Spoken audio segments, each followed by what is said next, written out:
নমস্কার বন্ধুরা, আপনারা দেখছেন আপনাদের প্রিয় চ্যানেল রিকমেন্ড কি। সাহিত্য একাডেমির তরফ থেকে নতুন একটি চাকরির বিজ্ঞপ্তি প্রকাশ করা হয়েছে।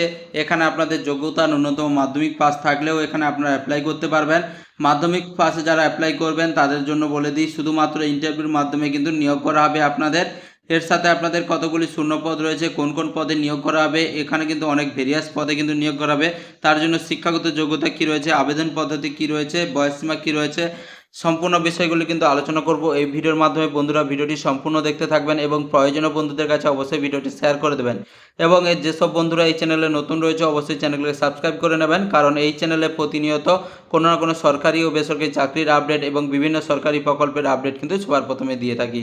আপনারা দেখতে পাচ্ছেন অনস্ক্রিনে সেই অফিসিয়াল বিজ্ঞপ্তিটি কিন্তু ওপেন করে নিয়েছি, যেখানে দেখতে পাচ্ছেন সাহিত্য একাডেমির তরফ থেকে কিন্তু বিজ্ঞপ্তি প্রকাশ করা হয়েছে। এখানে আপনাদের অনেকগুলি পদে কিন্তু নিয়োগ করা আছে। এখানে কিন্তু আপনাদের বলে দিই, কলকাতাতেও কিন্তু শূন্য পদ রয়েছে, দেখতে পাচ্ছেন কলকাতার জন্যও কিন্তু শূন্য পদ রয়েছে। প্রথম যে পদ রয়েছে ডেপুটি সেক্রেটারি, এখানে আপনাদের কি বলেছে একটি শূন্য পদ রয়েছে, আনরিজার্ভ ক্যাটাগরিতে রয়েছে।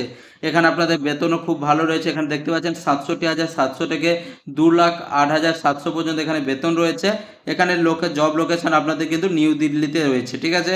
এরপরে পদ রয়েছে অ্যাসিস্ট্যান্ট এডিটর, এখানে কিন্তু একটি শূন্য পদ রয়েছে।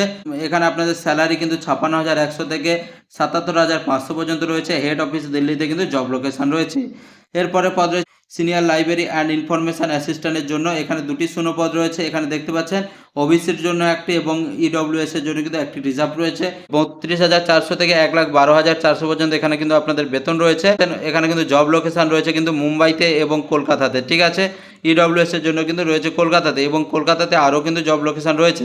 জুনিয়র ট্রান্সলেটর অফিসারের জন্য কিন্তু একটি শূন্য পদ রয়েছে আনরিজার্ভ ক্যাটাগরিতে। এখানে আপনাদের স্যালারি 35,400 থেকে 1,12,400 পর্যন্ত এখানে স্যালারি রয়েছে। নিউ দিল্লিতে এখানে কিন্তু পোস্টিং রয়েছে। এখানে এরপরে পদ রয়েছে টেকনিক্যাল অ্যাসিস্ট্যান্ট, এখানে কিন্তু একটি শূন্য পদ রয়েছে। ওবিসির জন্য কিন্তু রিজার্ভ রয়েছে। 35,400 থেকে 1,12,400 পর্যন্ত এখানে স্যালারি রয়েছে। হেড অফিস নিউ দিল্লিতে কিন্তু জবের পোস্টিং রয়েছে। এরপরে রয়েছে প্রোগ্রামার অ্যাসিস্ট্যান্ট, এখানে যেন একটি শূন্য পদ রয়েছে। এখানে 35,400 থেকে 1,12,400 পর্যন্ত বেতন রয়েছে। এখানে আপনাদের বেঙ্গালুরুতে কিন্তু জবের লোকেশন রয়েছে। পাবলিকেশন অ্যাসিস্ট্যান্টের জন্য 5টি শূন্য পদ রয়েছে, আনরিজার্ভের জন্য 3টি রয়েছে, এসসির জন্য একটি এবং ইডব্লিউএস এর জন্য একটি। এখানে দেখতে পাচ্ছেন এখানে কিন্তু আপনাদের 35,400 থেকে 1,12,400 পর্যন্ত এখানে আপনাদের বেতন রয়েছে। এখানে কিন্তু দেখতে পাচ্ছেন এখানে বিভিন্ন জায়গায় কিন্তু জব লোকেশন রয়েছে, যেমন দিল্লিতে, মুম্বাই এবং বেঙ্গালুরে, ঠিক আছে। এরপরে পদ রয়েছে জেনারেল অ্যাসিস্ট্যান্টের জন্য, এখানে কি বলা হয়েছে দুটি শূন্য পদ রয়েছে, আনরিজার্ভ ক্যাটাগরিতে একটি এবং ওবিসির জন্য কিন্তু একটি রয়েছে, মোট দুটি শূন্য পদ। এখানে পে লেভেল 4 অনুযায়ী এখানে 25,400 থেকে 81,100 পর্যন্ত এখানে বেতন রয়েছে। এখানে কলকাতা যে জব লোকেশন রয়েছে এবং মুম্বাইতেও রয়েছে, ঠিক আছে। বলা হয়েছে স্টেনোগ্রাফার 2 এর জন্য এখানে আপনাদের 4টি শূন্য পদ রয়েছে। এখানে দেখতে পাচ্ছি আনরিজার্ভ ক্যাটাগরিতে দুটি, ওবিসির জন্য একটি এবং ইডব্লিউএস এর জন্য একটি। এখানে পে লেভেল 4 অনুযায়ী 25,400 থেকে 81,100 পর্যন্ত বেতন রয়েছে। ওবিসির ক্ষেত্রে এখানে নিউ দিল্লিতে কিন্তু জব লোকেশন এবং আনরিজার্ভ ক্যাটাগরিতে বেঙ্গালুরুতে এবং কলকাতাতে রয়েছে, ঠিক আছে। ইডব্লিউএস এর ক্ষেত্রে কিন্তু মুম্বাইয়ে জব লোকেশন রয়েছে। এরপরে পদ রয়েছে কিন্তু মেসেঞ্জার কাম রাইডার, এখানে কিন্তু একটি শূন্য পদ রয়েছে। পে লেভেল 2 অনুযায়ী এখানে আপনাদের 19,900 থেকে 63,200 পর্যন্ত এখানে আপনাদের বেতন রয়েছে। নিউ দিল্লিতে কিন্তু জব লোকেশন রয়েছে। এখানে ভ্যান ড্রাইভারের জন্য কিন্তু একটি শূন্য পদ রয়েছে। এখানে আপনাদের কি বলা হয়েছে পে লেভেল 2 অনুযায়ী 19,900 থেকে 63,200 পর্যন্ত স্যালারি। নিউ দিল্লিতে কিন্তু এখানে আপনাদের জব লোকেশন রয়েছে হেড অফিসে, ঠিক আছে। জুনিয়র ক্লার্কের জন্য 4টি শূন্য পদ রয়েছে। এখানে আপনাদের পে লেভেল 2 অনুযায়ী 19,900 থেকে 63,200 পর্যন্ত এখানে আপনাদের বেতন রয়েছে। এবার বিভিন্ন ক্যাটাগরি অনুযায়ী কিন্তু জব লোকেশন বিভিন্ন জায়গায় রয়েছে, দেখতে পাচ্ছেন নিউ দিল্লি, চেন্নাই, মুম্বাই সব জায়গায় কিন্তু জব লোকেশন রয়েছে।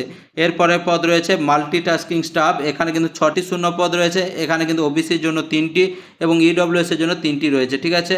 এখানে আপনাদের পে লেভেল 1 অনুযায়ী 18,000 থেকে 56,900 পর্যন্ত বেতন রয়েছে। এখানে ওবিসির জন্য এখানে দেখতে পাচ্ছেন নিউ দিল্লিতেও রয়েছে এবং চেন্নাইও রয়েছে। ইডব্লিউএস এর জন্য নিউ দিল্লি, বেঙ্গালুরু এবং কলকাতা সব জায়গায় কিন্তু এখানে জব লোকেশন রয়েছে। এখানে আপনারা আবেদন করবেন কিভাবে? আবেদন করার জন্য আপনাদের সরাসরি অফিসিয়াল ওয়েবসাইটে চলে যেতে হবে। অফিসিয়াল ওয়েবসাইটের লিঙ্ক আপনারা কোথায় পাবেন?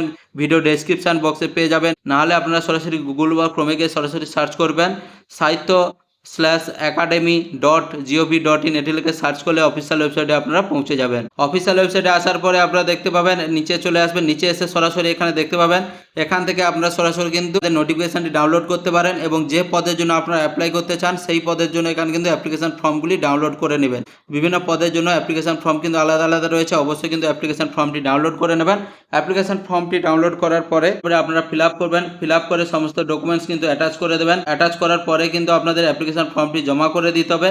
অ্যাপ্লিকেশন ফর্মটি জমা করার অ্যাড্রেসটি কি রয়েছে, এই যে অ্যাড্রেসটি রয়েছে এখানে দেখতে পাচ্ছেন, নিউ দিল্লির যে অ্যাড্রেসটি রয়েছে এখানে কিন্তু আপনারা কুরিয়ার করে দিতে পারেন, ঠিক আছে। বাই পোস্টের মাধ্যমে কিন্তু অ্যাপ্লিকেশন ফর্মটি পাঠিয়ে দেবেন।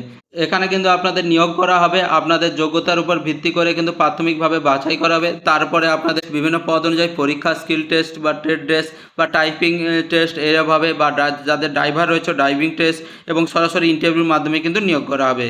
এখানে আপনাদের শিক্ষাগত যোগ্যতা কি বলা আছে, junior translator officer, proof reader cum general অ্যাসিস্ট্যান্টের জন্য এখানে আপনাদের কি বলে স্নাতক ডিগ্রি করে থাকতে হবে। এর সাথে আপনাদের কি বলা আছে, অনুবাদ বা প্রুফ রিডিংয়ের কাজের অভিজ্ঞতা থাকা দরকার।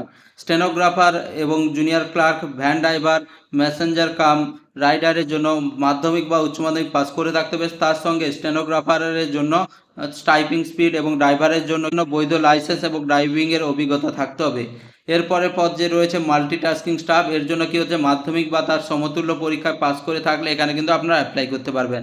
বন্ধুরা, এছাড়াও যদি আপনাদের কোনো কিছু জানা থাকে অবশ্যই কমেন্ট করে জানাবেন এবং প্রয়োজনীয় বন্ধুদের কাছে অবশ্যই ভিডিওটি শেয়ার করে দেবেন এবং যেসব বন্ধুরা এই চ্যানেলে নতুন রয়েছে অবশ্যই সাবস্ক্রাইব করে নেবেন। বন্ধুরা, দেখা হবে কিন্তু পরের ভিডিওতে।